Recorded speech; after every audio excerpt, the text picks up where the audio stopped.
Friends, स्वागत है आपका अपने यूट्यूब चैनल कैरियर क्लासेस में। मैं विजय फिर से हाजिर हूँ आपके सामने एक बायो की श्रृंखला को लेकर के। दोस्तों, जैसे कि आप यहाँ पे देख पा रहे होंगे, मैंने आज बायो की श्रृंखला में कंप्लीट डाइजेस्टिव सिस्टम को आपको प्रोवाइड करवाऊंगा। इसी के बारे में हम लोग पूरी जानकारी देंगे। तो फ्रेंड्स, आई होप ये आपको बहुत अच्छे से समझ में आएगा। पूरे बाई मैपिंग मैंने आपको पूरा समझाने की कोशिश की है इसको। तो बेहतर होगा कि आप अच्छे से अपना नोट्स वगैरह भी बनाएं तो ज़्यादा बेहतर होगा। दोस्तों, चैनल को सब्सक्राइब करें और शेयर करें। ओके फ्रेंड्स, चलते हैं हम लोग अपने टॉपिक में। और सबसे पहले हम डिफ़ाइन करेंगे, इसको देखेंगे कैसे समझा जाए इसे एक अच्छे बेहतर ढंग से। ठीक है फ्रेंड्स, तो हम लोग बढ़ते हैं आगे की ओर। चैप्टर जो है हम पढ़ेंगे कौन सा पूरा कंप्लीट बायोलॉजी में, डाइजेस्टिव सिस्टम। तो देखेंगे फ्रेंड्स, यहाँ पे मैंने एक फिगर यहाँ पे आपके लिए ये लगा रखा है। तो यहाँ पे कई सारे ऑर्गन होंगे फ्रेंड्स। सबसे पहले तो यहाँ पे हमें जानना चाहिए कि डाइजेशन होता क्या है। डाइजेशन क्या है? डाइजेशन एक प्रोसेस होती है, कैटाबॉलिज्म प्रोसेस है, मतलब उपचय प्रक्रिया है। इसके बारे में भी जानेंगे हम। पूरा एक कंप्लीट दिया हुआ है मैंने ये वीडियो आपको। और आई होप ये क्वेश्चंस जो है इसमें जो है आपके यूपीपीएससी तक के लेवल से सारे क्वेश्चंस मैंने यहाँ पे इंक्लूड किए हैं। तो फ्रेंड्स, आप लोग अपनी नोट्स वगैरह अच्छे से कंप्लीट करेंगे।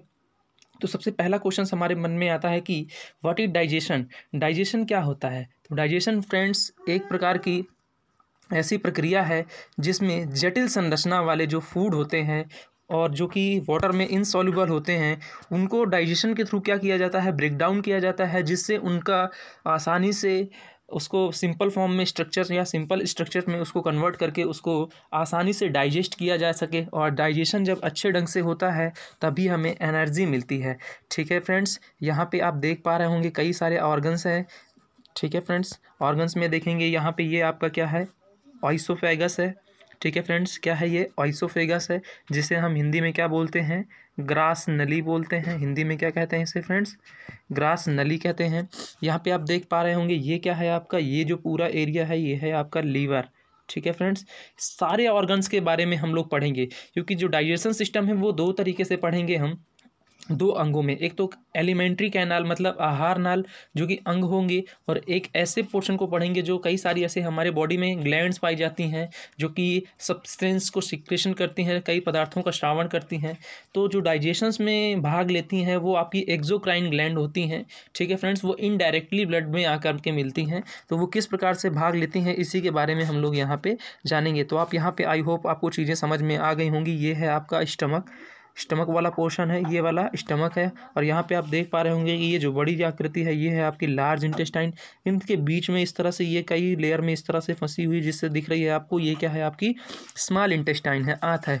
ठीक है फ्रेंड्स, तो आइए हम लोग बढ़ते हैं अपने नेक्स्ट टॉपिक की ओर। आई होप ये चीज़ें आपको यहाँ पे समझ में आ गई होंगी। ठीक है फ्रेंड्स, ओके।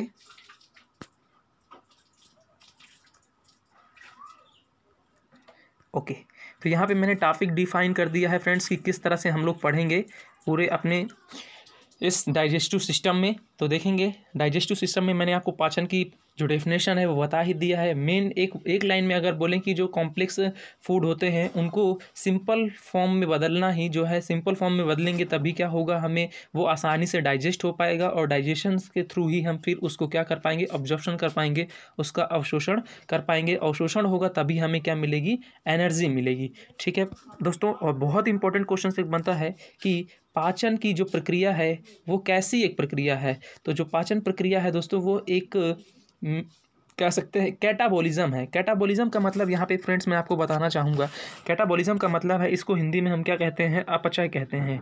हिंदी में क्या कहेंगे, इसे अपचय कहेंगे।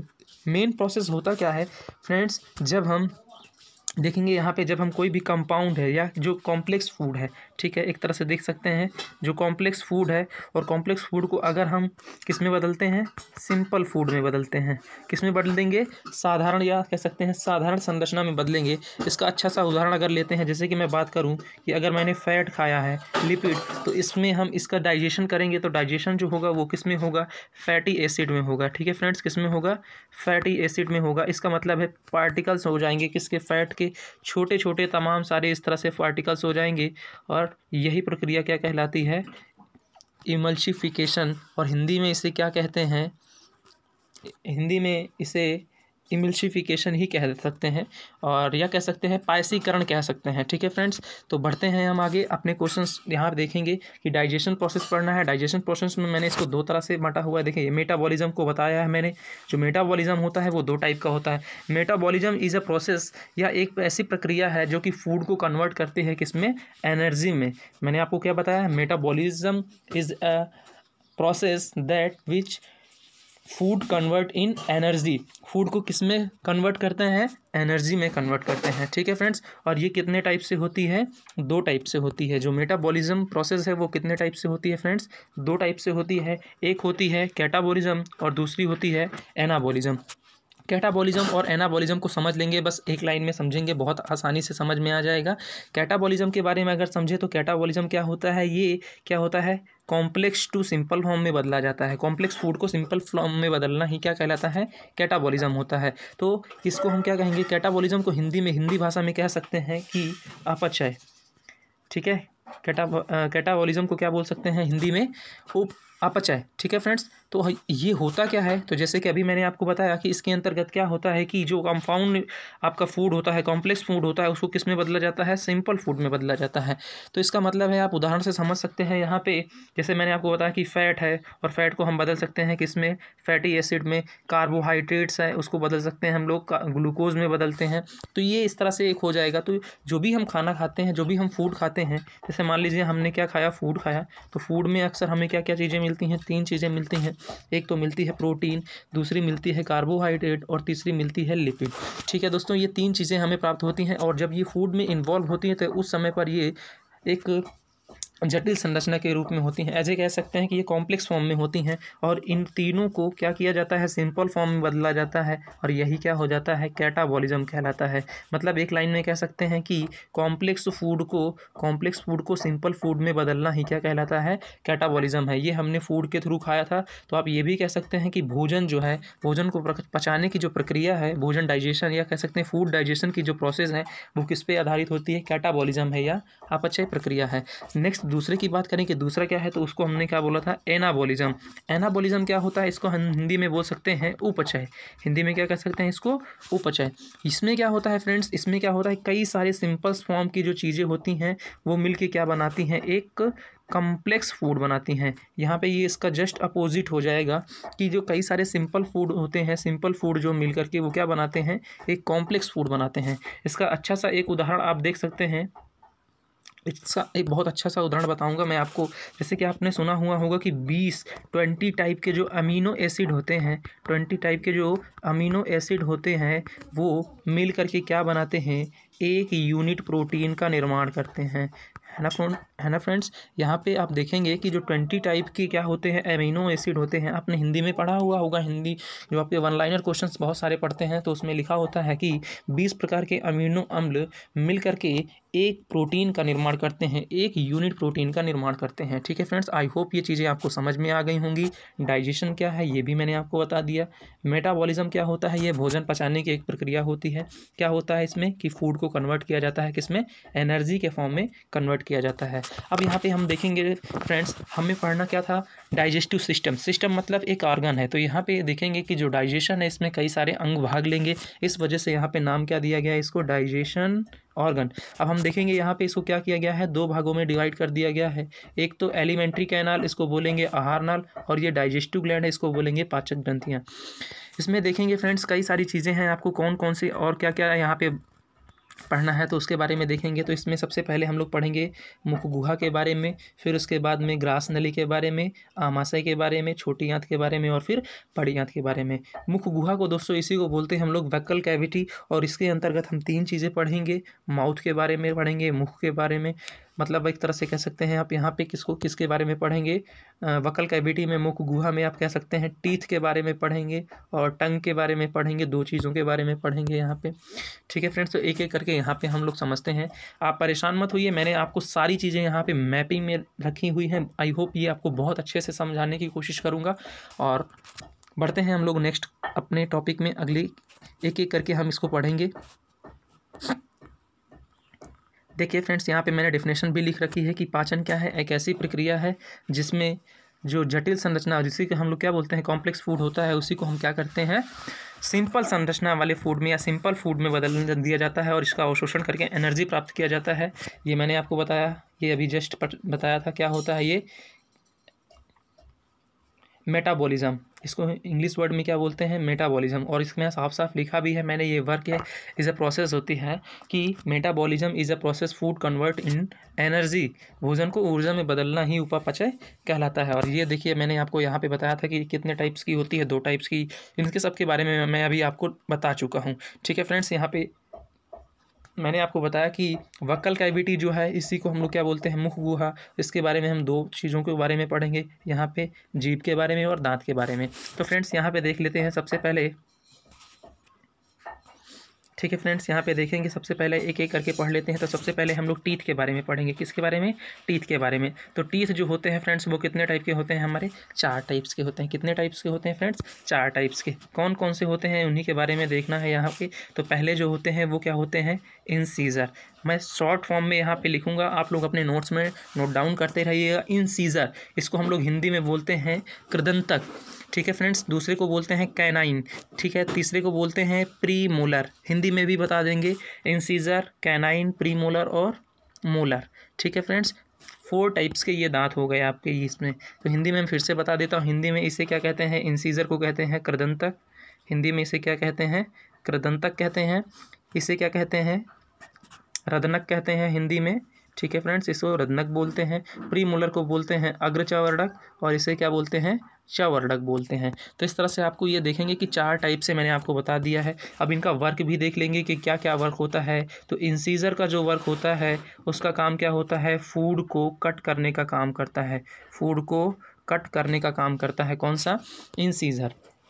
कैनाइन की बात करें फ्रेंड्स, तो जो कैनाइन होता है वो क्या करता है? भोजन को चीरने या फाड़ने का काम करता है। भोजन को चीरने फाड़ने का काम कौन सा करता है? कैनाइन करता है। ठीक है फ्रेंड्स, नेक्स्ट बढ़ते हैं अपने नेक्स्ट जो पोर्शन था कौन सा हमने बताया था? Pre molar. तो जो प्री मोलर होते हैं वो क्या काम करते हैं? वो भोजन को चबाने का काम करते हैं, ग्राइंडिंग का काम करते हैं, पीसने का काम कर सकते हैं। एक तरह से कह सकते हैं जो प्री मोलर होते हैं वो क्या काम करते हैं? पीसने का काम करते हैं, भोजन को चबाते हैं। ठीक है फ्रेंड्स, और जो लास्ट है हमने बताया था किसके बारे में? मोलर के बारे में। तो मोलर क्या होते हैं? उस जो भोजन जो पीसा जाता है एकदम मिक्स कर दिया जाता है किसके साथ में? तो वो लार के साथ में मिक्स किया जाता है। कौन से? लास्ट वाले दांत के साथ में। तो इस तरह से देखेंगे दोस्तों, ये आपका दांत वाला पोर्शन कंप्लीट हुआ। यहाँ पे क्वेश्चन कुछ बन जाते हैं, कुछ इस तरह से क्वेश्चन बनते हैं कि जैसे पूछा जाता है कि फॉर्मूला कभी कभी पूछ लिया जाता है। तो इसका फॉर्मूला मैं क्या करूँगा, आपको बहुत बेहतर ढंग से यहाँ पे समझेंगे। क्या करेंगे, इसको यहाँ पे मैंने 2 भागों में बांट दिया क्योंकि जो जबड़े होते हैं एक नीचे का जबड़ा और एक ऊपर का जबड़ा। तो इसको हम फॉर्मेट में बदल लेंगे 2 1 2 3 2 1 2 3। ठीक है फ्रेंड्स, ये वाला अपर जबड़ा है आपका और ये हो जाएगा लोअर। ठीक है, तो यहाँ पे आप देखेंगे फ्रेंड्स कि टोटल जो इनका नंबर ऑफ टीथ है वो कैसे आप जोड़ पाएंगे। तो देखेंगे यहाँ पे इनका नंबर 3, तो ये कितना हो जाएगा? 3 और +2 5, 5 + 1 6, 6 और +2 कितना हो जाएगा? 8। अपर जबड़े में अगर 8 है तो नीचे में भी कितने हो जाएंगे? 8 8 कितने हो जाएंगे? 16। और मल्टीप्लाई कराएंगे कितने? 2 से। 2 से क्यों मल्टीप्लाई करा रहे हैं? क्योंकि अपर और लोअर जॉब। तो इसी को देखेंगे तो कितना हो जाएगा? 16 × 2 = 32। तो कितने हो जाएंगे आपके टोटल टीथ? 32। यहाँ पे एक चीज़ और देखेंगे, इसका फॉर्मूला कैसे है। अब यहाँ पे आपसे पूछा जा सकता है कि फॉर्मूला क्या है, इंसीजर कितने होते हैं, कैनाइन कितने होते हैं। हाँ, एक इम्पॉर्टेंट क्वेश्चन और बनता है यहाँ पे फ्रेंड्स कि बच्चों में कौन से दांत नहीं पाए जाते हैं? चाइल्ड में कौन से? चाइल्ड में कौन से दांत नहीं पाए जाते हैं? तो यहाँ पे कौन से दांत नहीं पाए जाते हैं उन पे दोस्तों? प्री मोलर नहीं पाए जाते हैं, अग्रचवर्णक दांत नहीं पाए जाते हैं। ठीक है फ्रेंड्स, बच्चों में कौन से दांत नहीं पाए जाते हैं? अग्रचवर्णक। अगर नहीं पाए जाते हैं तो उनके दांतों का जो फॉर्मूला बनेगा वो बनेगा 2103 2103। ये मैं इसलिए लिखता हूँ, ये अपर जबड़े का हो जाएगा और ये नीचे जबड़े का, नीचे वाले जबड़े का हो जाएगा। ठीक है फ्रेंड्स, एक क्वेश्चन और बनता है टीथ से आपके कि जो दूध के दांत होते हैं, मिल्क टीथ होते हैं, दूध के दांत होते हैं, उनकी संख्या कितनी होती है फ्रेंड्स? 20 होती है। दूध के दांतों की संख्या कितनी होती है फ्रेंड्स? 20 होती है। और ये लाइफ में कितने बार आते हैं? 2 बार आते हैं। ये दूध के दांत जो होते हैं वो लाइफ में कितनी बार आते हैं? 2 बार आते हैं। ठीक है फ्रेंड्स, आई होप आपको सेशन बहुत अच्छा लग रहा होगा। ठीक है फ्रेंड्स, और इसी क्रम में हम लोग आगे बढ़ेंगे अपने। तो दूसरा जो पोर्शन होगा हम कौन सा पढ़ेंगे, जीभ के बारे में। जीभ के बारे में क्या क्या पढ़ना है। जीभ तो देखेंगे दोस्तों, ये क्या है, आपका सेंसिटिव ऑर्गन है। एक ऐसा ऑर्गन है, सेंसिटिव ऑर्गन है, संवेदी अंग है। और जीभ जो है अंग कैसा है, ये मस्कुलर ऑर्गन है, क्योंकि ये पूरा पूरा मांसपेशियों से मिलकर बना हुआ है। तो यहाँ पे फिगर से यहाँ पे थोड़ा सा मैं आपको समझाऊंगा बना करके। ठीक है फ्रेंड्स, मान लीजिए ये आपका क्या पूरा बन गया फिगर। तो यहाँ पे देखेंगे इसके बारे में दोस्तों, यहाँ पे क्या पाई जाती हैं, बहुत छोटी छोटी छोटी इस तरह से क्या पाई जाती हैं, इस तरह से इसमें माइक्रोवेलाई पाई जाती हैं। ठीक है फ्रेंड्स, क्या पाई जाती हैं, माइक्रोवेलाई। इसी में पाई जाती हैं टेस्ट बड भी होती हैं, जिसे हम हिंदी में क्या कहते हैं, स्वाद कलिकाएँ होती हैं। ठीक है फ्रेंड्स, क्या पाई जाती हैं, स्वाद कलिकाएँ पाई जाती हैं। अब यहाँ पे देखेंगे इसमें हम कई भागों में इसके जीभ के अलग अलग हिस्सों से हमें अलग अलग स्वाद की अनुभूति होती है। ठीक है फ्रेंड्स, जीभ के अलग अलग हिस्सों से हमें अलग अलग स्वाद की अनुभूति होती है। जैसे अगले भाग की बात करें, इस भाग की, तो यहाँ से हमें मीठे का अनुभव होता है। ये जो लोअर है इस तरह से आप देखेंगे, ये किनारे किनारे भाग हैं, इनसे हमें किस चीज़ का अनुभव होता है, तो इनसे हमें नमकीन चीज़ों का अनुभव होता है। जो मिडिल पार्ट है, यहाँ से हमें खट्टेपन का एहसास होता है, खट्टेपन का फील होता है। और यहाँ से हमें बीटर, तीखा या कड़वा फील होता है। ठीक है फ्रेंड्स, तो जीभ के ये मैंने चारों पांचों पोर्शन आपको बता दिए, कौन से भाग से किस किस चीज़ का हमें अनुभव होता है। एक इंपॉर्टेंट क्वेश्चन यहाँ से बताना चाहूँगा फ्रेंड्स आपको, कि यहाँ पे क्या होता है कि यहाँ पे थोड़ा सा इसकी एक और संरचना देखेंगे, इसका जो जीभ का लोअर पार्ट है उसके बारे में थोड़ा सा देखेंगे यहाँ पे।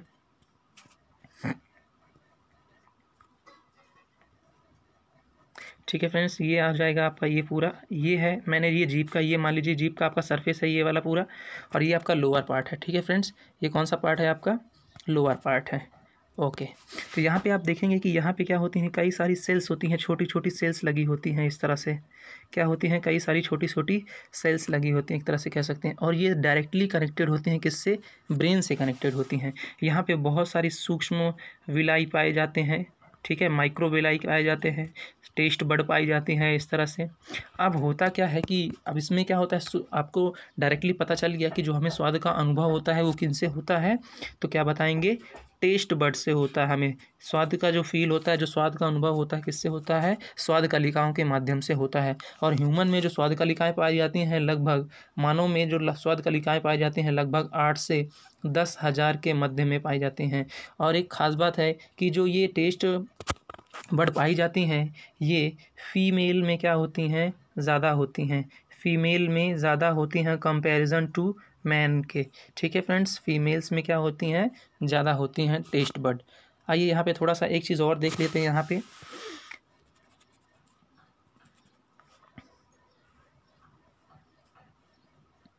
ये कनेक्टेड होता है किससे, ब्रेन से। कहते हैं कि हमें कैसे फील होता है, कैसे पता चलता है कि हमें स्वाद का अनुभव किस तरह से दिखाई देता है। तो यहाँ पे देखेंगे, एक मिनट फ्रेंड्स, बस ओके, देखेंगे यहाँ पे, ये आपका क्या है, अपर पार्ट है। इस तरह से इसमें माइक्रोविलाई पाई जाते हैं। इसमें क्या होती हैं, छोटी छोटी सेल्स लगी होती हैं।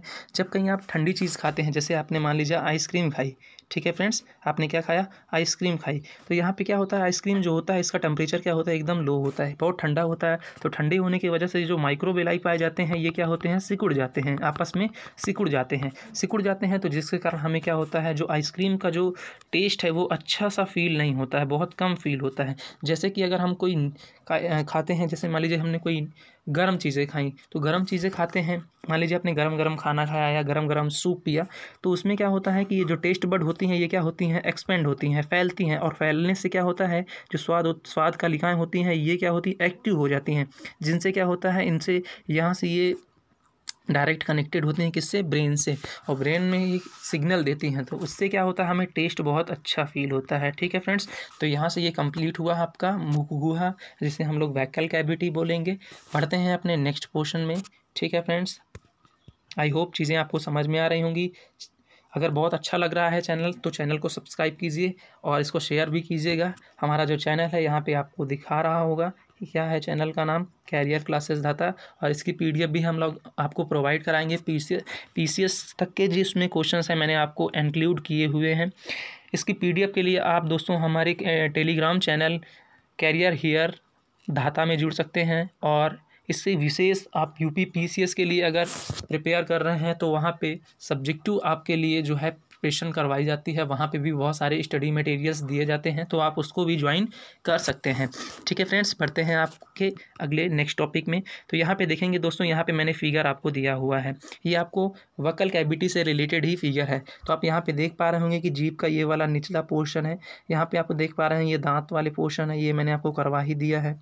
ठीक है दोस्तों, ये ऊपर जबड़ा है, ये वाला ऊपर का जबड़ा है और ये लोअर जबड़ा है। ठीक है फ्रेंड्स, देखिए ये यहाँ पे ये वाले दो दांत जो किनारे में लगे हुए हैं, इन्हीं को हम लोग क्या बोलते हैं, कैनाइन। देखते हैं नुकीले एकदम होते हैं, नुकीली की तरह होते हैं। ठीक है फ्रेंड्स, अब यहाँ पे और कई सारी चीज़ें हैं, उसमें भी देखेंगे। जैसे कि ये देखेंगे कि लोअर पार्ट्स को क्या बोलते हैं, इसको फ्लोर ऑफ माउथ बोलते हैं। ये देखेंगे वक्कल, ठीक है। लिप एंड चिक्स का जो होता है वो लिंकिंग पोर्शन होता है, यहाँ पे देख पा रहे होंगे लिप और लिप्स का क्या होता है, लिंकिंग होता है, लिंक किया जाता है। ये आपको क्या बोलते हैं, गम जो पोर्शन है ये किसा होता है, इसमें दांत जो होते हैं आपके जड़े हुए होते हैं। यहाँ पे देखेंगे ये हार्ड प्लेट होता है, यहाँ पे ये वाला बीच का जो होता है, ठीक है, इसे तालू बोलते हैं, तालू भी हम लोग हिंदी भाषा में कहते हैं। तो आई होप चीज़ें आपको दोस्तों बहुत अच्छे से समझ में आ गई होंगी। बढ़ते हैं हम आप लोग नए अपने टॉपिक में। ठीक है फ्रेंड्स, दूसरा पोर्शन आता है आपका क्या, ऑइसोफेगस, जिसे हम लोग क्या बोलते हैं, ग्रास नली कहते हैं। क्या कहते हैं, ग्रास नली कहते हैं। यहाँ पे देखेंगे फोर्स, यहाँ पे आप देख पा रहे होंगे ये आई हुई है, एक कह सकते हैं एक नली टाइप से आई हुई है। ठीक है, ये आपका क्या है, मुख है। और यहाँ पे आपको मैंने एक चीज़ बताया था, क्या होता है कि जब आपका जो भोजन होता है लार के साथ मिक्स हो जाता है तो उससे हम लोग नाम क्या देते हैं। मोस्ट इंपॉर्टेंट क्वेश्चन है आपका यूपी पीसीएस में भी कई बार पूछा गया था ये क्वेश्चन, कि जो बोलस है, पुराने टाइम पे भी पूछा गया था, जो बोलस है, बोलस क्या होता है। तो दोस्तों आप क्या बताएंगे, बोलस क्या होता है, ये फूड और प्लस लार, जो आपका सलाइवा है, ये मिक्स जो भोजन होता है उसी को क्या कहते हैं, हम बोलस कहते हैं। ठीक है फ्रेंड्स, ये बोलस क्या होता है, यहाँ से करके इस आइसोफेगस के द्वारा, आइसोफेगस क्या होता है दोस्तों, ये जो आपका ग्रास नली है ये कनेक्टेड होता है आपका किससे, स्टमक से। जब आप भोजन खाते हैं तो भोजन जो होता है वो इसी फूड पाइप के द्वारा, इसी ग्रास नली के द्वारा सीधे कहाँ पे जाता है, आपके स्टमक तक पहुँच जाता है। ठीक है फ्रेंड्स, तो इसको देखेंगे, यहाँ पे कई सारे इसके पार्ट हैं, फेरिंक्स हो गया और यहीं पे लेरिक्स भी होगा। ठीक है, आइसोफेगस, ये फूड बोलस मैंने आपको बता ही दिया, यही नली को क्या कहा जाता है, आइसोफेगस, और यही क्या होता है, ग्रास नली इसे कहा जाता है। ठीक है फ्रेंड्स, आई होप चीज़ें आपको अच्छे से समझ में आ रही होंगी। आप देख पा रहे होंगे डायग्राम, मैंने आपको यहाँ पे पूरा डायग्राम भी दिया हुआ है। ओके फ्रेंड्स, बढ़ते हैं अपने आगे नेक्स्ट में। नेक्स्ट हमारा आर्गन कौन सा आता है, स्टमक। ठीक है फ्रेंड्स, कौन सा आर्गन आता है, स्टमक। हिंदी भाषा में इसे हम क्या कहते हैं, पेट भी कहते हैं। ठीक है, तो यहाँ पे आप मैं देख पा रहे होंगे कि मैंने बहुत अच्छे से आपको फिगर हर एक ऑर्गन का फिगर मैंने आपको यहाँ पे प्रोवाइड किया है और बहुत अच्छे ढंग से यहाँ पे हम इसको समझेंगे। ठीक है फ्रेंड्स, तो पढ़ेंगे किसके बारे में, सबसे पहले हम लोग स्टमक के बारे में। ठीक है फ्रेंड्स, अब सबसे पहले बात करें अगर कि इसकी साइज़ देख रहे होंगे तो इसका साइज़ जो होता है वो किस तरह से होता है। इसका साइज़ जो है आपको दिख रहा होगा फ्रेंड्स, वो कुछ जे की आकार का होता है। साइज कैसे दिख रहा है इसका फ्रेंड्स, आपको जे के आकार का दिख रहा है। ठीक है फ्रेंड्स, अब देखेंगे कलर भी आपको दिख रहा होगा, कुछ रेड कलर का दिख रहा है। ठीक है फ्रेंड्स, तो इसके पार्ट्स जो होते हैं वो फ्रेंड्स क्या होते हैं, कुल 3 पार्ट्स होते हैं। कितने पार्ट्स होते हैं फ्रेंड्स, इसके कुल 3 पार्ट्स होते हैं। यहाँ पे आप देखेंगे कि जो फर्स्ट पार्ट होता है उसको हम लोग क्या बोलते हैं, कार्डिया। फर्स्ट पार्ट्स को क्या बोलते हैं, कार्डिया। सेकंड पार्ट्स होता है फंडस, और थर्ड पार्ट्स यहाँ पे नीचे थोड़ा सा है, उसको अभी हम दिखा देते हैं। नीचे यहाँ पे देख पा रहे होंगे, नीचे जो होता है इस पार्ट्स को, जो थर्ड पार्ट्स होता है दोस्तों उसको क्या बोलते हैं, पाइलोरिक बोलते हैं। ठीक है फ्रेंड्स, उसको क्या बोलते हैं, पाइलोरिक बोलते हैं। वो क्या होता है, आपके स्टमक का जो लोअर पार्ट होता है उसे हम क्या कहते हैं, पाइलोरिक। तो सबसे पहले बात तो आपने 3 चीज़ें जानी कि इसमें क्या होता है, इसका शेप जो होता है, जो आकार होता है कैसे होता है, जे टाइप का होता है। ठीक है, आप देख पा रहे होंगे ये कनेक्टेड होता है। अभी जस्ट मैंने आपको बताया था, आपने देखा था ऑइसोफेगस के बारे में पढ़ा था, ग्रास नली के बारे में। ये देखिए ग्रास नली जो है डायरेक्टली कनेक्टेड है किससे, आमाशय से। अब यहाँ पे अभी एक क्वेश्चन और बन सकता है कि जो ग्रास नली है, जो ऑइसोफेगस है, वो स्टमक के कौन से पार्ट से कनेक्टेड है, तो आप क्या बताएंगे, कार्डिया वाले पार्ट से कनेक्टेड है। Cardia is the upper part of stomach. ठीक है फ्रेंड्स, तो यहाँ पे देखेंगे जो आइसोफेगस है, जो ग्रास नली है, वो किससे जुड़ी हुई है, आपके कार्डिया वाले पोर्शन से जुड़ी हुई है। यहाँ पे फ्रेंड्स आपको एक चीज़ और दिख रही होगी, जो नीले कलर से यहाँ पे देख पा रहे होंगे, ये लगा हुआ है। ये क्या है फ्रेंड्स, ये एक तरह का वॉल्व है। ठीक है, क्या है, एक वॉल्व है, लोअर आइसोफेगस स्फिंक्टर, इसको बोलते हैं, एक वॉल्व बोलते हैं। इससे क्या, इस क्यों लगाया जाता है, ये इसलिए लगाया जाता है क्योंकि जो यहाँ पे आपकी दो नली आई होती हैं, एक श्वास नली होती है, एक फूड नली होती है, जिसमें वॉल्व इसलिए लगा होता है कि सांस आप जब छोड़ते हैं तो ऐसा कहीं ना हो कि आपके जो आमाशय का जो फूड है वो ऊपर की ओर ना जाए, तो ये वॉल्व क्या करती है, उस भोजन को रोकने का काम करती है। ठीक है फ्रेंड्स, आई होप चीज़ें आपको बहुत अच्छे से समझ में आ रही होंगी। तो हमने इसके बारे में देखा कि 3 पार्ट्स पढ़े, कौन कौन से, कार्डिया, फंडस और पाइलोरी। कार्डिया क्या होता है, cardia is a upper part of stomach, ये क्या होता है, डायरेक्टली कनेक्टेड होता है किससे, ग्रास नली से कनेक्टेड होता है। फंडस क्या होता है, this is a middle part of stomach, fundus क्या होता है, this is a middle part of fundus, ये क्या होता है, स्टमक का जो आमाशय है उसका मध्य भाग होता है। थर्ड पार्ट्स कौन सा होता है इसका, पाइलोरी, पाइलोरी की क्या होता है, लोअर पार्ट, पाइलोरी की lower part of stomach, stomach का जो आमाशय का जो निचला हिस्सा होता है उसे क्या कहते हैं, पाइलोरी कहते हैं। और ये पाइलोरी क्या होता है, छोटी आंत का एक हिस्सा होता है, छोटी आंत में भाग पाया जाता है, 3 भागों में वो भी बटी हुई होती है। तो छोटी आंत का जो सबसे अपर पार्ट है जिसे हम क्या बोलते हैं, ड्यूडेनम, हिंदी में कहते हैं ग्रहणी, तो जो स्टमक का लोअर पार्ट होगा और स्मॉल इंटेस्टाइन का अपर पार्ट होगा ड्यूडेनम, वो क्या होते हैं, उसी से कनेक्टेड होते हैं। तो उसमें आप देखेंगे सबसे पहले यहाँ पे आगे फिगर मैंने आपके लिए यहाँ पे रखा हुआ है, आई होप ये चीज़ें आपको समझ में आ रही होंगी। ये देखेंगे यहाँ पे ये पाइलोरी है, ठीक है फ्रेंड्स, यहाँ पे देखेंगे ये ड्यूडेनम लिखा हुआ है और ये किसका भाग है, स्मॉल इंटेस्टाइन, छोटी आंत का एक भाग है। ठीक है फ्रेंड्स, तो बढ़ते हैं, आपको यहाँ पे मैंने आपको डेफिनेशंस भी मेंशन कर दी है, तो वही चीज़ें हैं, देखेंगे वही चीज़ें हैं दोस्तों जो आपको मैंने अभी बताया हुआ है। यहाँ पे क्या है कि 3 पार्ट्स पाए जाते हैं, कौन कौन से, cardia, fundus, pyloric. Cardia is a upper part, fundus is a middle part, pyloric is a lower part. Lower part है, इसी में क्या पाई जाती है, आपने सुना होगा दोस्तों, ये कनेक्टेड है किससे, ड्यूडेनम से। और पाइलोरिक इज मोस्ट इंपॉर्टेंट है आपका, क्यों, क्योंकि यहाँ पे क्या पाई जाती हैं, गैस्ट्रिक ग्लैंड पाई जाती हैं। क्या पाई जाती हैं, गैस्ट्रिक ग्लैंड। दोस्तों आपसे अगर क्वेश्चंस बने कि स्टमक में जो गैस्ट्रिक ग्लैंड पाई जाती हैं, जो जठर ग्रंथियाँ पाई जाती हैं, वो स्टमक के कौन से पार्ट्स में पाई जाती हैं, तो फ्रेंड्स आपका राइट आंसर क्या हो जाएगा, वो पाइलोरिक वाले फॉर्म में पाई जाती हैं। यहाँ पे फिगर में आपको दिखाई दिया है मैंने आपको। चलिए पढ़ते हैं थोड़ा सा, गैस्ट्रिक ग्लैंड क्या होती हैं। तो जो गैस्ट्रिक ग्लैंड्स होती हैं, जठर ग्रंथियाँ होती हैं दोस्तों, ये क्या होती है, इसमें 3 टाइप्स की सेल पाई जाती हैं। एक होती है ऑक्जिनेटिक सेल, दूसरी म्यूकस सेल और तीसरी जाइमोजिन सेल। ऑक्जिनेटिक सेल इंपॉर्टेंट है यहाँ पे, क्योंकि जो ऑक्जिनेटिक सेल होती है वो प्रोड्यूस्ड करती है, वो उत्सर्जन करती है किस चीज़ का, HCl का। HCl क्या है दोस्तों, ये एक तरह का क्या है, हाइड्रोक्लोरिक अम्ल है। ठीक है फ्रेंड्स, अम्ल है, एसिड है, इसलिए इसका यहाँ पे कुछ ना कुछ pH वैल्यू होगा। तो इसकी pH वैल्यू होगी वो क्या होगी, 1.4 होगी। इसकी जो pH वैल्यू होगी वो क्या होगी दोस्तों, 1.4 होगी। अब 1.4 होगी तो दोस्तों आपको बेसिक सब पता है कि इसका नेचर कैसा होगा, इसका नेचर कैसा होगा दोस्तों, 1.4 है तो नेचर आप इसको कह सकते हैं एसिडिक होगा। इसका नेचर कैसा होगा दोस्तों, एसिडिक होगा। अब ये वर्क क्या करता है दोस्तों, इसके बारे में देख लेंगे। इसके वर्क के बारे में मैंने यहाँ पे डिस्क्राइब किया हुआ है कि ये क्या करता है, किलिंग बैक्टीरिया, बैक्टीरिया को मारने का काम करता है। जो आपका फूड है उसको क्या करेगा, एसिडिक बनाने का काम भी करता है।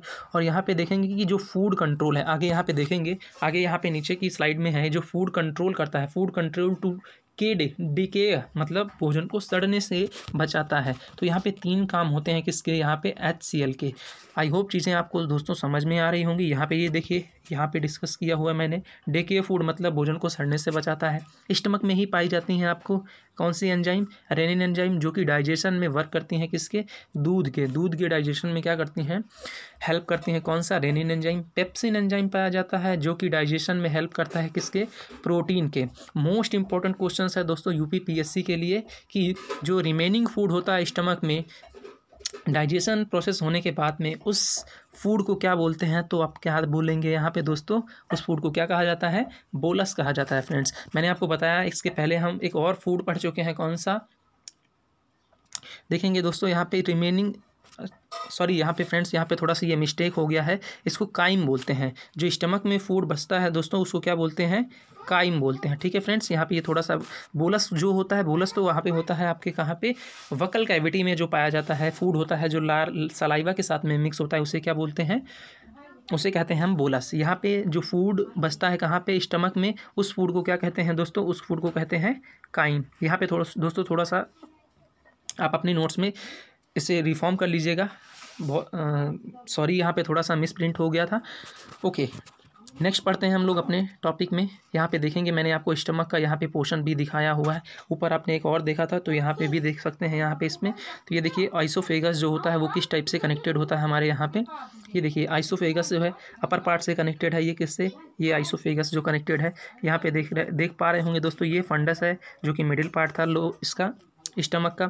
यहाँ पे एक दोस्तों क्या पाई जाती है, म्यूकस मेम्ब्रेन पाई जाती है। म्यूकस मेम्ब्रेन क्या होता है दोस्तों, इसमें क्यों हेल्प करती है तो देखेंगे दोस्तों, क्योंकि हमारे स्टमक में क्या पाया जाता है, HCl पाया जाता है जो कि हमारे लिए हार्मफुल है। तो HCl को न्यूट्रल करने के लिए कौन सी लेयर काम करती है, म्यूकस लेयर काम करती है। म्यूकस लेयर काम करती है। म्यूकस लेयर करती क्या है, म्यूकस जो लेयर है उसका जो बेस होता है, वो जो नेचर होता है वो कैसा होता है, बेस होता है। और HCl का जो नेचर होता है वो कैसा होता है, एसिडिक होता है। तो एसिड और बेस मिल करके क्या बना देते हैं, सॉल्ट बना देते हैं। ठीक है फ्रेंड्स, इसलिए हमें जो हमारे स्टमक में HCl पाया जाता है वो हमारे लिए नुकसानदायक नहीं होता है। दोस्तों यहाँ पे एक चीज़ और मैं थोड़ा सा आपसे डिस्कस करना चाहूँगा कि कभी कभी क्या होता है कि ओवर ईटिंग की वजह से, खाना बहुत अच्छा बना होता है तो हम क्या करते हैं, बहुत ज़्यादा खा लेते हैं। ओवर ईटिंग की वजह से क्या होता है दोस्तों, हमें क्या होता है, हमें जलन सी फील होने लगती है स्टमक में। हमें अंदर से क्या होता है, बदहज़मी जिसे कहते हैं वो फील होने लगता है। वो इसलिए होता है क्योंकि दोस्तों जब हम हाई लेवल में क्या होते हैं, हम जब ओवर ईटिंग कर जाते हैं तो उस टाइम पे जो HCl होता है वो एक्सक्रीशन भी उसका ज़्यादा होने लगता है, जिससे हमें क्या होता है, जलन फील होता है। अब इसके लिए क्या करते हैं दोस्तों, हम इसके लिए क्या करते हैं आपको पता है, इसके लिए हम इनो यूज़ करते हैं। ऐसा क्या होता है इनो में जो हमें 6 सेकंड में आराम दिला देता है फ्रेंड्स, तो आप देखेंगे इनो में जो पाया जाता है वो क्या पाया जाता है, मैग्नीशियम ऑक्साइड पाया जाता है। ठीक है फ्रेंड्स, क्या पाया जाता है, मैग्नीशियम ऑक्साइड पाया जाता है। ठीक है फ्रेंड्स, जो कि कैसा होता है, एक बेसिक होता है और एसिड और बेस मिलकर के क्या बना देते हैं, सॉल्ट बना देते हैं। इनो इसीलिए हम क्या करते हैं, ऐसे हमें जलन होने पर, एसिडिटी होने पर हम क्या यूज़ करते हैं, इनो यूज़ करते हैं। ठीक है फ्रेंड्स, आई होप ये आपको चीज़ें समझ में आ गई होंगी। यहाँ पे देख पा रहे होंगे दोस्तों, ये जो है आपका पाइलोरिक है, लास्ट वाला पार्ट, ये जो पाइलोरिक है देख पा रहे होंगे ये कनेक्टेड है, ये आपका किसका है, ये आपका स्मॉल इंटेस्टाइन का पार्ट है जिसका नाम है ड्यूडेनम। ठीक है फ्रेंड्स, पढ़ते हैं हम अपने नेक्स्ट ऑर्गन के बारे में। आई होप चीज़ें दोस्तों आपको समझ में आ रहा होगा। सेशन अच्छा लगेगा तो दोस्तों आप लोग लाइक कीजिएगा, कमेंट भी कीजिएगा। आपको नेक्स्ट टॉपिक कौन से नेक्स्ट जो टॉपिक चाहिए था, कौन सी वीडियो लाई जाए आपके लिए, तो आप उसको कमेंट बॉक्स में ज़रूर टाइप करिएगा। और फ्रेंड्स चैनल को सब्सक्राइब कीजिएगा और शेयर भी कीजिएगा। ठीक है फ्रेंड्स, ओके आगे बढ़ते हैं हम लोग।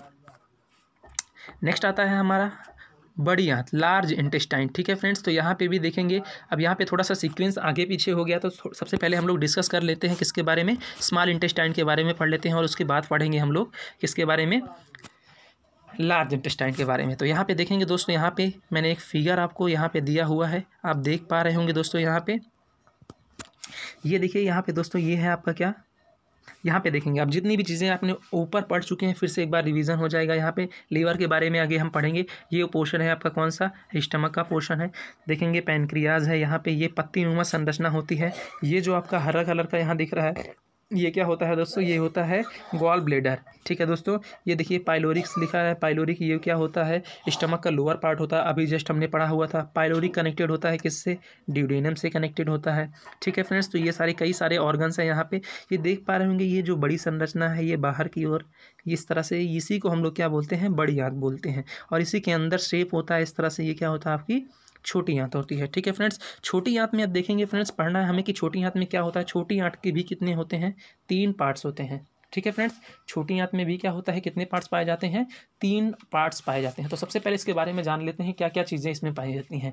इसकी जो लेंथ होती है, उसकी जो लेंथ होती है वो कितनी होती है, लगभग 6 से 7 मीटर की होती है। ठीक है फ्रेंड्स, 6 से 7 मीटर इसकी लेंथ होती है। इसका जो मेन फंक्शन होता है, फंक्शन क्या होता है फ्रेंड्स, जो आपका स्मॉल इंटेस्टाइन है इसका मेन फंक्शन होता है कंप्लीट डाइजेशन और प्लस एब्जॉर्प्शन, मतलब पूर्ण पाचन करना और अवशोषण करना ही इसका क्या होता है, मुख्य काम होता है। इसका 3 भाग कौन कौन सा होता है, तो इसका 3 भाग होता है, ड्यूडेनम होता है, जेनुनम होता है और इलियम होता है। यहाँ पे कंप्लीट आपको फिगर में दिख भी रहा होगा दोस्तों। तो यहाँ पे देखेंगे ये है जेनुनम। ठीक है दोस्तों, तो सबसे पहले पार्ट में हमने पढ़ा हुआ था ड्यूडेनम। ड्यूडेनम जो होता है वो अपर पार्ट होता है। यहाँ पे ये वाला पार्ट जो है यही कहलाता है क्या, ड्यूडेनम, जो कि कनेक्टेड होता है किससे, लोअर पार्ट ऑफ स्टमक से। लोअर पार्ट ऑफ स्टमक क्या होता है, पाइलोरिस। ठीक है, किससे कनेक्टेड होता है, ये पाइलोरिस से कनेक्टेड होता है ड्यूडेनम। ड्यूडेनम अपर पार्ट में होता है, ये मिडिल पार्ट क्या होता है, जेनुनम होता है, और जो इलियम होता है वो यहाँ पे देखेंगे यहाँ पे छोटी आंत बड़ी आंत एक दूसरे से कनेक्ट हो रही है इस पोर्शन में यहाँ पे। ठीक है फ्रेंड्स, आप देख पा रहे होंगे। तो यहाँ पे देखिए यहाँ पे नाम भी दिया गया है, क्या नाम दिया गया है, इकोलाइल जंक्शन। इकोलाइल जंक्शन दिया गया, मतलब दोनों यहाँ पे क्या हो रही हैं, कनेक्ट हो रही हैं। छोटी आंत बड़ी आंत से कहाँ पे कनेक्टेड होती है, ये देखिए यहाँ पे इस जंक्शन पे कनेक्ट होती है। ये लास्ट जो पोर्शन होता है वो किसका होता है, छोटी आंत का जो अंतिम भाग कहलाता है वो क्या होता है, इलियम होता है। ओके फ्रेंड्स, बढ़ते हैं हम लोग आगे अपने नेक्स्ट ऑर्गन में। आई होप चीज़ें आपको अच्छे से ये समझ में आ गई होंगी। ओके फ्रेंड्स, चलिए यहाँ पे मैंने यहाँ पे थोड़ा सा इसका डिस्क्राइब भी किया है। देखिए वही चीज़ें हैं, यहाँ पे लेंथ के बारे में बताया हुआ है, 6 से 7 मीटर होता है। कंप्लीट डाइजेशन और ऑब्जर्प्शन का काम करता है। देयर आर 3 पार्ट्स, इसके 3 भाग हैं, ड्यूडेनम, जेनुनम और इलियम। ठीक है फ्रेंड्स, ड्यूडेनम, जेनुनम और इलियम्स, इनके बारे में भी और एक्सप्लेन करेंगे, अभी आगे और पढ़ेंगे और देखेंगे। सबसे इंपॉर्टेंट क्वेश्चन है यहाँ पे दोस्तों कि ये कंडक्टेड इन एमल्सिफिकेशन। यहाँ पे जो पाइसीकरण प्रक्रिया होती है, पाइसीकरण प्रक्रिया क्या होती है कि वसा देखेंगे क्या होता है, फटा, जो यहाँ पे देखेंगे फैट जो है, जो फैट होता है एक बड़ा मॉलिक्यूल से मान लीजिए, और ये बड़े मॉलिक्यूल्स का छोटे छोटे मॉलिक्यूल्स में टूटना ही ये क्या होता है, वसा का पाइसीकरण होता है। और इसी को इंग्लिश वर्ड में क्या बोला जाता है, इमल्सिफिकेशन। आपसे पूछा जाए कि जो वसा है उसका पाचन कहाँ पे होता है, कई सारे फ्रेंड्स इसका राइट आंसर नहीं देते हैं, गलत भी कभी कभी हो जाता है। ठीक है फ्रेंड्स, तो कंडक्टेड इन एमल्सिफिकेशन प्रोसेस, जो पाइसीकरण प्रक्रिया होती है वो कहाँ पे होती है दोस्तों, तो क्या बताएंगे, छोटी आंत पे होती है। फॉर एग्जाम्पल यहाँ पे देख पा रहे होंगे कि जो फैट होता है, फैट को टीनी पार्टिकल्स में छोटे छोटे वसा के कणों में तोड़ना ही वही क्या कहलाता है, वसा का पाइसीकरण कहलाता है, जिसे कहते हैं हम इमल्सिफिकेशन कहते हैं। ठीक है फ्रेंड्स, बढ़ते हैं अपने नेक्स्ट पोर्शन में। अब यहाँ पे थोड़ा सा हम लोग पढ़ लेते हैं। यहाँ पे हम लोगों ने बड़ी आंत के बारे में नहीं पढ़ा हुआ था तो उसको थोड़ा सा पढ़ लेते हैं। ठीक है फ्रेंड्स, आई होप ये चीज़ें आपको समझ में आ रही होंगी। अब देखिए, आपको जस्ट अभी मैंने बताया था कि ये सेकम, इसके भी क्या होते हैं, इसके 3 पार्ट्स होते हैं। ठीक है, इंपॉर्टेंट क्वेश्चन यहाँ से एक ही चीज़ क्वेश्चन बनता है कि ये जो बड़ी आंत होती है इसके भी कितने पार्ट्स होते हैं, 3 पार्ट्स होते हैं। कौन कौन से 3 पार्ट्स होते हैं, तो इसके फ्रेंड्स 3 पार्ट्स कौन कौन से होते हैं, कॉलन, यहाँ पे आप देख पा रहे होंगे कॉलन होगा, कॉलन, सेकम, और एक होता है क्या, रेक्टम। ठीक है फ्रेंड्स, कॉलम, सेकम और रेक्टम। तो इसमें 3 पार्ट्स में सबसे मेजर जो पार्ट्स होता है वो क्या होता है, कॉलम। क्यों मेजर पार्ट्स होता है, क्योंकि आपसे क्वेश्चंस कभी कभी पूछा जाता है कि बॉडी में कौन सा ऑर्गन है जो विटामिन के और विटामिन B12 के फॉर्मेशन में हेल्प करता है। मोस्ट इंपॉर्टेंट क्वेश्चन है दोस्तों, तो वो कौन सा ऑर्गन हो जाएगा, तो आप क्या बताएंगे दोस्तों, बड़ी आंत है। बड़ी आंत में कौन सा भाग दोस्तों, कॉलन। क्या होता है, कैसे ये बनता है, वो चीज़ देखेंगे फ्रेंड्स। थोड़ा सा और जान लेते हैं इसके बारे में। देखिए फ्रेंड्स, ये कोलन वाला जो पार्ट होता है, यहाँ पे एक बैक्टीरिया पाया जाता है। कौन सा बैक्टीरिया पाया जाता है दोस्तों, उसका नाम है ई कोलाई बैक्टीरिया। ठीक है फ्रेंड्स, क्या नाम है उसका, ई कोलाई बैक्टीरिया। वह बैक्टीरिया करता क्या है कि देखिए, अब बड़ी आंत में क्या होता है, आप देख पा रहे हैं दोस्तों कि जो छोटी आंत है, छोटी आंत में भोजन का क्या होता है, पूर्ण रूप से पाचन हो चुका होता है। जब वह छोटी आंत से भोजन बड़ी आंत में पहुंचता है तो उसमें धीरे धीरे उसका क्या होता है, वो वेस्टेज में बदलने लगता है, और उसी वेस्टेज को यूज़ करता है कौन सा बैक्टीरिया, ई कोलाई बैक्टीरिया। ये क्या, कहाँ पर पाया जाता है, तो ये पाया जाता है बड़ी आंत में। बड़ी आंत में कहाँ पाया जाता है, कोलन वाले भाग में पाया जाता है। तो कोलन वाले, यहाँ पे देख पा रहे होंगे ट्रांसवर्सन कोलन में, तो कोलन वाले भाग में पाया जाता है। काम क्या करता है, ये क्या करता है, वेस्टेज जो फूड होता है उसको एब्जॉर्ब करता है और बदले में हमें क्या क्या देता है, तो विटामिन के और विटामिन B12 के फॉर्मेशन में हेल्प करता है। ठीक है फ्रेंड्स, मोस्ट इंपॉर्टेंट क्वेश्चन है। चलिए, आई होप सेशन आपको बहुत अच्छा लग रहा होगा, समझ में भी आ रहा होगा। बढ़ते हैं हम लोग नेक्स्ट अपने टॉपिक में। ये देखिए, इसका नेक्स्ट पार्ट यहाँ पे देखेंगे, सेकम। यहाँ पे ये सारे लोकेशंस आप याद रखेंगे फ्रेंड्स। आपसे क्वेश्चंस भी इस तरह से पूछ लिया जाता है कि रेक्टम जो होता है वो किस ऑर्गन का एक अंग है, किस ऑर्गन का नाम है। यहाँ पे देख लीजिए, सेकम जो है किस ऑर्गन का एक नाम है। तो यहाँ थोड़ा सा ये चीज़ें आप लोग फिगर पे बहुत कंसंट्रेट करिएगा, फिगर में चीज़ों को समझने की कोशिश करिएगा।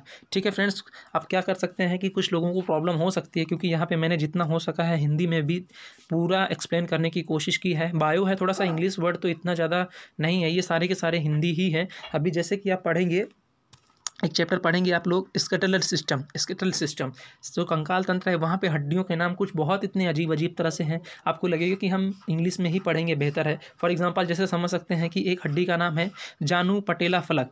अब जानू पटेला फलक आप बोलेंगे कि कैसी हड्डी का नाम है, उसको हम लोग पटेला बोन्स बोल सकते हैं। तो अब इंग्लिश ही यहाँ पे कुछ वर्डों के लिए है, यूज़ करना उचित होता है। ठीक है फ्रेंड्स, ओके, बढ़ते हैं हम लोग नेक्स्ट में। यहाँ पे देखिए, मैंने आपको यहाँ पर के आपको यहाँ पे एक्सप्लेन भी कर दिया हुआ है कि देखेंगे लेंथ क्या होती है, इसकी लेंथ लगभग 1.5 मीटर है। ठीक है फ्रेंड्स, वर्क क्या करता है, absorption of complete digestive food, जो पूर्ण रूप से पचा हुआ भोजन होता है उसका अवशोषण का कार्य करता है। इसके 3 पार्ट्स पाए जाते हैं, colon, caecum, rectum. Major part कौन सा होता है, कोलम होता है। There are found E coli bacteria, कौन सा बैक्टीरिया पाया जाता है, E coli bacteria, that's make, जो कि क्या बनाता है, विटामिन के और vitamin B12। Okay friends, I hope चीज़ें आपको समझ में आ रही होंगी, आप बहुत अच्छे से पढ़ रहे होंगे। ओके, नेक्स्ट हम ये इसके बारे में पढ़ ही चुके हैं, पढ़ते हैं हम लोग। अब देखिए हमने क्या कर लिया, एलिमेंट्री जो कैनाल था, जो आहार नाल वाला पोर्शन था, उसको हमने कंप्लीट कर लिया है। अब नेक्स्ट हम पढ़ेंगे कौन सा, डाइजेस्टिव ग्लैंड। हमारे डाइजेशन में बहुत सारी ऐसी ग्रंथियां हैं जो कि वर्क करती हैं, किसके, भोजन पचाने में भी हमारे हेल्प करती हैं। ठीक है फ्रेंड्स, तो डाइजेस्टिव ग्लैंड में क्या होती हैं, तो यहाँ पे देख लेते हैं। जो डाइजेस्टिव ग्लैंड यहाँ पे पाई जाएंगी वो एक्चुअली करेंगी क्या, वो एक्सोक्राइन ग्लैंड होंगी। ठीक है फ्रेंड्स, एक्सोक्राइन ग्लैंड होगी मतलब बहिस्रावी ग्रंथियाँ होंगी। ये काम क्या करती हैं, ये क्या आपके एंजाइम का सिक्रेशन करती हैं। ठीक है फ्रेंड्स, किसका एंजाइम का सिक्रेशन करती हैं, जो एक्सोक्राइन ग्लैंड होती है वो किसका सिक्रेशन करती हैं, किसका उत्सर्जन करती हैं दोस्तों, वो अंतःस्रावी जो ग्रंथियां होती हैं वो एंजाइम का उत्सर्जन करती हैं। दोस्तों एंजाइम क्या होता है, आपके मन में क्वेश्चन आ रहा होगा, तो एंजाइम इज अ कैटलिस्ट होता है, एक तरह का एक उत्प्रेरक की तरह भांति कार्य करता है। यह जो है आपका प्रोटीन और कई सारे चीज़ों का संश्लेषण करता है, जिसे मान सकते हैं कि जो एंजाइम होता है एक तरह से कह सकते हैं एमिनो एसिड से मिलके बना होता है। ठीक है फ्रेंड्स, एक लाइन में कहें कि एमिनो एसिड से मिलके बना होता है और यह एक उत्प्रेरक की भांति कार्य करता है। ठीक है दोस्तों, अगर बोलना चाहे तो ये भी कह सकते हैं कि रेट ऑफ प्रोसेस इंक्रीज कर देता है, किसकी, डाइजेशन